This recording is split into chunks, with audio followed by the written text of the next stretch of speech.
Hey there, Winnie Anderson here. I am a positioning strategist and business coach for introverted entrepreneurs who are ready to come out of hiding and who are ready to take their solo practice to the next level of success.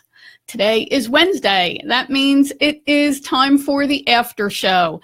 The after show is on Wednesdays and it comes out after my show, The Courageous Entrepreneur, airs on Mondays. So on Mondays, that show is released, and the show, of course, shares information and inspiration to help you break free from self-doubt, limiting beliefs, and disempowering patterns, and break through to create the thriving, successful business you dream of and deserve. As I said, the show airs on Mondays, and then on Wednesdays, I'm here with the after show, and that is the show where the episode where after I have edited and aired the main episode, I've done some thinking about maybe an aspect of what we talked about, and that's where I share those thoughts with you here. So a quick hi to Lynn and Steve DiDonato, big smooch to you. So let's dive in and talk about this week's episode. This week's episode is a special one for me. I interviewed one of my clients, Jody Harrison Lee. She is a master martial artist, umpteenth level black belt, and she and her husband run a studio called The Martial Way in Los Angeles County in California. And Jody has a great mission. She is on a mission to help women and young girls to recognize that they are strong, they're confident, and that they are in charge of their lives, and they can take care of themselves from a self-defense level, but also from a confidence in their daily lives level. So Jody and I talked about how young girls lose their confidence and how they can regain it. We talked about how often we allow the opinions of others and the beliefs of society then to pigeonhole us and keep us trapped in a place where we weren't really meant to be. We also talked about how sports and athletics and other types of team activities really lead to increased confidence and courage for young girls and adults. We discussed how easy it is to allow societal structures to keep us playing small, and she gave tips for finding and embracing your own inner strength. So really great episode. You can find it at winnieanderson.com/dream, and I'll include a link there in the comments later so you can access it easily. This was a great episode because one of the things that, one of the conclusions that Jody came to, and I came to as well, is that she really is now living her dream. She had a fantasy of becoming a professional athlete, and when she was born and growing up, there really weren't any opportunities for women to be professional athletes other than becoming a professional tennis player. And that just wasn't a passion for her. So anyway, now she lives her dream every day because she really is a professional athlete and top-notch martial artist and top instructor of martial arts as well. So I wanted to really, as I was editing the show, I wanted to really emphasize some key things out of there. And one of them was this issue of how we often allow the opinions of others, and of course I have two monitors, so I'm going back and forth, how we often allow the opinions of others and their beliefs and the beliefs of society to pigeonhole us and keep us trapped in a place where we really weren't meant to be. And boy, I can tell you that aspect of our conversation really resonated with me, and I'm going to bet it will resonate with you too if you haven't had a chance to listen to it, because there is something about the way the Creator made our brain that, and studies have shown that the brain literally lights up more when it's exposed to negative information, negative data, than it does when it's exposed to positive information and data. That's one of the big mysteries of life, and you'll have to add that to the list of questions that you get to ask God when you show up in heaven. But that really is, it's a fact of life. We were built that way. So we were made to focus on the negative. It's probably part of our own self-defense and protection mechanism. But because of that, we tend to really tune into things people say or do that are negative to or about us. I'll bet if I asked you to think about this, and why don't you do that for a second? Just think about something really hurtful that someone said to you, maybe in junior high. I'll bet you remember. I'll bet if I asked you to remember something hurtful that a loved one said to you, I'll bet you could easily remember. I can recite probably at least half a dozen hurtful things that my mom used to say to me that were really painful. And so if that's the way we're wired, we then have to work to break free from that natural tendency. And of course, some of us are more focused on ruminating, right? Ruminating is constantly playing that tape over and over and over again. Some of us are wired that we're going to naturally ruminate on something more often than other people would. So whether you consider yourself highly sensitive, and there are people who are like that, but if you're continuously playing an old tape, you are allowing the past to control your present. And in the case of myself, I was abused by my mother, but also I worked in abusive environments. I worked for crazy, psycho, mean, awful bosses, right? Not all of them, but a lot of them.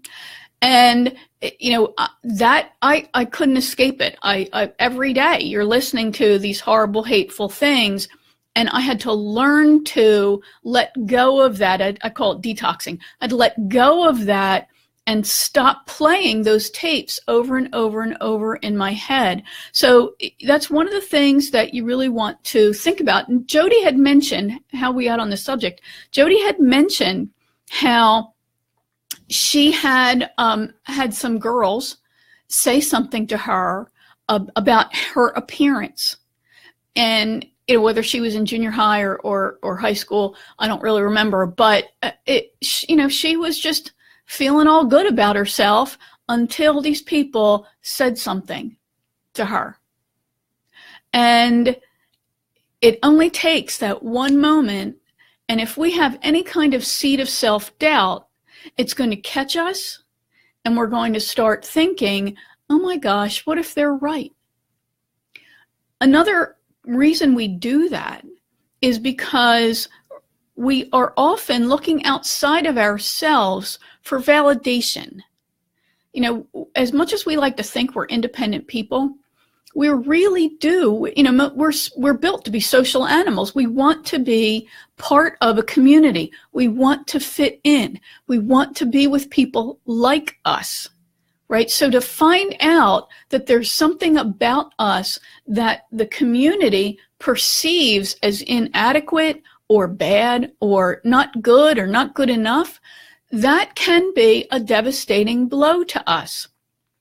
Again, because the brain is wired that way, we focus on it, then we replay this tape over and over again, and it only has to happen one time for our brains to latch onto this and to have us be trapped, playing this tape, doubting ourselves, and feeling badly. And then that belief from somebody else that's been projected onto us, we allow that to control our beliefs, our behaviors, our actions, and it can keep us trapped and stuck, right? It's very painful. It's very hurtful. So why do people do that? There are lots of reasons, and I don't know if understanding their why is important, but I'll give you a couple of reasons why people do it. First of all is, and I have some notes, of course, that's why I'm looking down. So first of all, there's the person who is going to make themselves feel better by making you feel bad. It's called One Up and One Down. If you've never read the book, You Just Don't Understand by Dr. Deborah Tannen, it's a classic in communications. It talks mostly about gender communication and the difference between boys and girls and men and women, but there's still a lot of valid information about same gender communication. So I really encourage you to read that. I'll include a link in the comment area. But you know, right? I know you know this. If you've worked at all and you've lived in society, you know there are people who will make themselves feel better by making you feel down. That often happens in a kid situation where kids are finding their own way and they want to make themselves feel good, so they're going to make another kid feel terrible. So that's one issue, and this will continue to play out as you put yourself out here more in building your private business, your solo practice, however you want to refer to that. We know the word troll, we know haters, right? And none of us wants to be exposed to that, but unfortunately, it is a fact of life. Doesn't matter how good you are, you're going to have haters, you're going to have trolls, and you know you're really getting your message out in a bigger way when you start to get them. I've actually had them myself, and the first time it happened, I have to tell you, it was startling. It really was. I had somebody tell me that they were sick and tired of hearing about my brain injury. There's nothing I can do about that, right? It's part of my story. I don't think I talk about it all the time, but that's what this person had to say. She had been following me for a while, so I guess she was sick and tired of hearing it. Well, my response was, thanks for the feedback. I'm sick and tired of living with it. So there's nothing I can do. I'm stuck with this brain injury. And I explained, which I probably shouldn't have, but I explained why I talk about the injury and what I hope it will give other people in hearing that I have brain damage. And I proceeded to then disconnect from her from every social platform that I'm on, and I unsubscribed her from my newsletter list because, frankly, life's too short. If you don't want to hear about me, well, goodbye, see ya. So you don't have to keep these people connected to you. You can disconnect from them.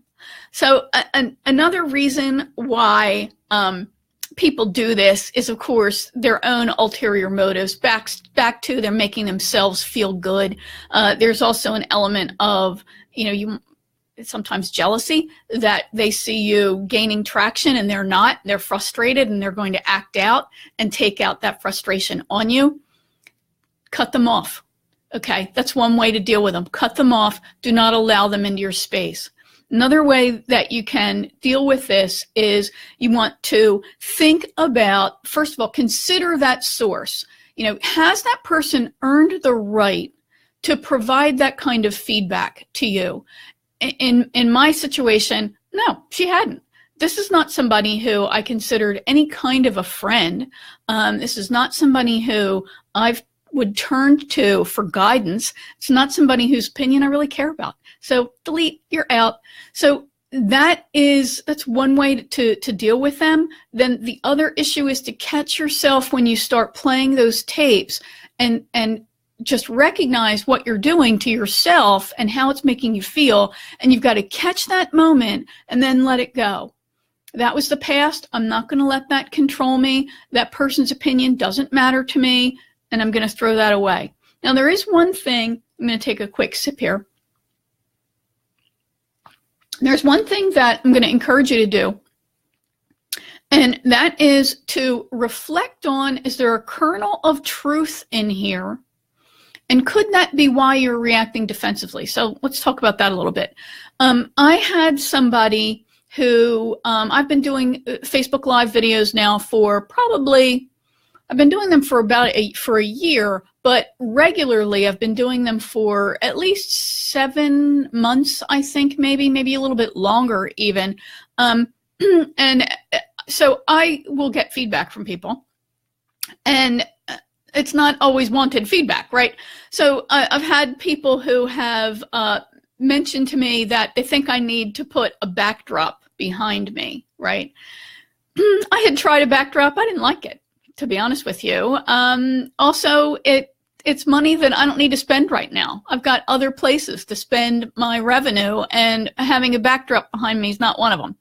Are there things I could do to straighten up my office? Sure there are. And I've done some of them. And believe me, it looks a lot better than it used to. Got that tablecloth right behind me to cover up my filing cabinet. Got my little lion and my flowers back there. So yes, if you're doing video and somebody says, hey, here's some ways you can improve the production quality of your videos, and that's valid information, then you definitely want to embrace that and say, okay, what am I willing to do to improve in whatever area it is that they're talking about? But if the person does not have a right to voice information, then, you can just discount them, and say, thanks for the feedback, and that's it. Now, for those of you who come from a corporate background, and you remember receiving comments from people who you really weren't interested in what they had to say, or maybe they were cutting or hurtful comments, what was the one thing that we always used to say? Thanks for the feedback. Of course, you're really saying something that's not nice, and that's what you're thinking, but it's that polite statement, thanks for the feedback, and that's it. And then don't ruminate on it. Just look to see if there's something that you can take and improve, because we're always looking to get better, but we don't want to allow the information to really hurt us. So, so there you have some strategies then to think about this. Oh, one other thing I wanted to talk about was why we react defensively. Okay, so first of all, there's the brain's wiring.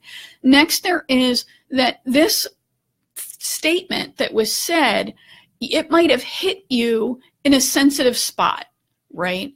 So there's a limited amount of stuff I can do with my physical space, right? So it didn't really hurt me, but I took it to heart and thought, okay, what can I do? Put my violin back there. So you want to think about those things, but is it something that you are naturally sensitive about that this person then makes a comment about? So maybe somebody comments about your physical appearance. Well, what are you going to do? Go get plastic surgery? I don't think so. So that could be hurtful, but that could be something that could hurt you if you have a wound already or a sensitive point around it. Another thing that we wrestle with, many of us, is impostor syndrome, right? We've been talking about that a lot, the folks in my communities. And so if you suffer from impostor syndrome and somebody gives you some feedback that, whether it's intended to hurt you or it's just some general statement of fact of how you can improve, but you've got this feeling that I'm not good enough, then that you're going to amplify that, and that's really going to hurt you even more. So I'm going to take a sip real quick. Oh, Lynn says great stuff. Thank you, Lynn. Feel free to ask any questions, post any comments. I'm happy to come back at some point and respond if you're watching on replay. So, okay, so imposter syndrome, a natural emotional wound or self-doubt. If you are somebody who is naturally programmed with self-doubt, maybe you have a history of some past wounds that you've been carrying with you, then, I'll tell you, here's one of mine, right? My mom used to call me stupid. And that's one of my earliest memories of my mom calling me stupid. So that's something that I'm really sensitive to. I do not like the word stupid. I don't like to be called stupid. I don't want to do something that's going to make me feel stupid, right? I'm really, really super hypersensitive about that. Obviously, I'm not stupid. I know I'm not stupid, but it's a wound, right? So you've probably got a secret wound yourself, and then anything that comes your way that signifies that, hey, maybe that wound is justified, ding, ding, ding, your brain starts to light up. Right? So you just want to recognize that that's the way your brain is built. Catch that thought. And then one of the things I do, all right, total embarrassment, I'm going to tell you all this stuff, is I start to think about the nice things people have said. Right? Then the other piece is, and I and I mentioned this, that part of this is that we're looking outside of ourselves for validation, for reinforcement that what we're doing is right. And I think, first of all, that is actually already inside you. When you were created, literally, as a seed, everything you needed to achieve your greatness was planted inside of you in all of your little chromosomes, right, and cells, through the magic of the Creator's work and the divine plan. You were given everything. So what you really need from outside of you is fertilizer, right? If you think of that as, okay, so, and literally we start out as a seed and an egg, right? And they merge together. So you got equipped with everything you need. So instead of looking for validation, look for fertilizer. And by fertilizer, I mean, one, have a spiritual practice that helps you get connected to the divine, that helps you hear and feel what God is telling you. Also, have a spiritual practice that embraces the seed within and nurtures it and cultivates it, right? I love gardening, so I think there's so many analogies there. But also remember, fertilizer. You're all fertilizer for me, some of my favorite people, right? Love Brian Miller, love Steve DiDonato, love to see Lynn stop by. So you want to have people in your environment who fertilize you, who bring out your strengths, who share valuable insight, and who share positive energy that support you in your efforts to grow and allow your strengths to come out from the seed within. Okay? So you want to fall back on these 6 pillars of courageous success, right? And the 6 pillars are clarity, beliefs, strategy, skills, environment, and action. So the 2 pillars that are really at play in this particular kind of situation are beliefs and environment. So environment, again, that's the fertilizer. People, your physical environment and your internal environment. Do you have that spiritual practice? Do you have positive mental health that is working to make you strong and stronger? Do you have people in your environment, whether it's virtual or physical, who are supportive of you? And I'm not saying that you want to be around people who think everything you do is great, right? That's not helpful either. You want people who are sharing with you positive ways that you can continue to grow. And you know the difference, right? There are people who say, I'm going to share this with love. No, they're not.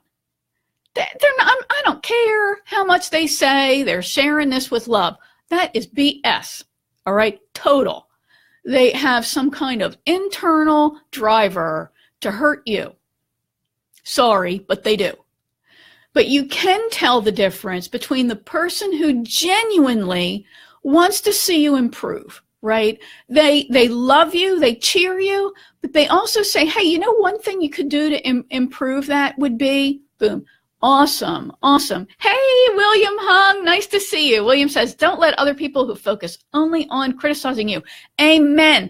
Dump them. They've got to have some kind of positive information as well. So back to another reason why we might be acting defensively, fear, right? Putting yourself out there is scary, right? William certainly knows. So it is scary to put yourself out here in whatever method of putting yourself out here, whatever method you choose. It's risk. You are taking a risk. So there's always that little fear that's playing its role here. So again, often a fear is tied to a wound that you may have. It may be tied to your past in some way. So we've all worked for crappy bosses, and we've all seen people that we've worked with be punished, be fired for mistakes that they made. So for those of us who have decades in the workforce, we've got decades of conditioning, and that we drag that crap around with us. I'm a classic movie fan, and one of my all-time faves, of course, around the holidays is A Christmas Carol. So I always think of Marley's ghost, right? You know how Marley's ghost drug those chains around with him? Well, a lot of times the negative feedback that people share with us, we'll be dragging around just like it's Marley's chains, okay? And as we get stronger, then we break those chains and we leave them behind. But if somebody says something and it strikes a fear, it can really light up your brain again, as it technically does, and then it can start to haunt you. And do I really need to change what I'm doing? I'll give you an example. So as I said, I've been doing Facebook Live videos for a long time now, once a week for probably at least 6 or 7 months. And I've been doing video for longer than that, probably a couple of years. And at the end of 2017, I had committed to doing, the last week of the year, I'd committed to doing a Facebook Live video every single day, even on the weekends, which I don't normally do. I usually just do one a week. So I had somebody message me and tell me, she said, I have some feedback for you on your videos. And she proceeded to give me all of these paragraphs of everything I was doing wrong. But she said she had never actually watched any of my videos. I'm not kidding. Now, did I, in the moment, did I think, well, who are you to comment then? No. I went, oh my God, I suck. My videos are terrible. This is a waste of my time. What am I doing? No, this is, and now I'm stuck feeling like, oh my gosh, I'm a schmuck. I need to stop doing these. Aren't valuable. I'm wasting my time. I'm wasting other people's time. And the next morning, I didn't want to do my video. I didn't. But what happened was I got a message from one of my mentors, somebody who I just really think the world of. I've taken courses with her. I've been to her live events, and I'm in groups with her. She reached out to me and said, hey, I watched your video from such and such a date. I loved it. It was great.